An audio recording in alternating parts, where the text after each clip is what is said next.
بسم اللہ الرحمن الرحیم۔ السلام علیکم۔ ان اندھیروں میں پھنس کر اب حضرت یونس علیہ السلام نے اپنے رب کو پکارا۔ سمندر کے نیچے کا اندھیرا، پھر مچھلی کے پیٹ کا اندھیرا، پھر رات کا اندھیرا، یہ اندھیرے سب جمع تھے۔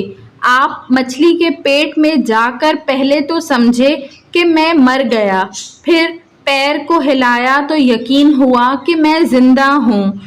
وہیں سجدے میں گر پڑے اور کہنے لگے، الہی میں نے تیرے لیے اس جگہ کو جائے سجود بنایا۔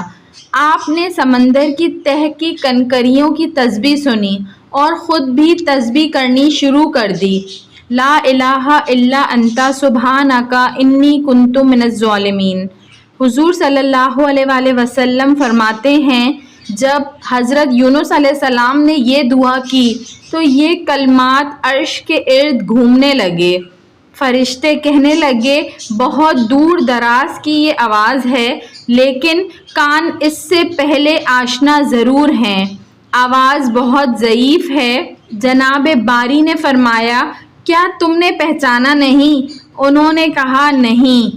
فرمایا، یہ میرے بندے یونس کی آواز ہے۔ فرشتوں نے کہا، وہی یونس جس کے پاک عمل قبول شدہ ہر روز تیری طرف چڑھتے تھے اور جن کی دعائیں تیرے پاس مقبول تھیں۔ اے اللہ، جیسے وہ آرام کے وقت نیکیاں کرتا تھا، تو اس مصیبت کے وقت اس پر رحم کر۔ اسی وقت اللہ تعالیٰ نے مچھلی کو حکم دیا کہ وہ آپ کو بغیر کسی تکلیف کے کنارے پر اگل دے۔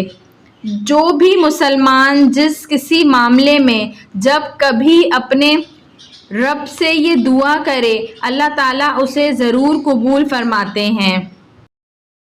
ویڈیو پسند آئی ہو تو اس کو ضرور لائک کریے گا، اور ایسی مزید اچھی ویڈیوز دیکھنے کے لیے میرے چینل اردو کہانی گھر کو سبسکرائب کر لیجئے۔ Thanks for watching. اللہ حافظ۔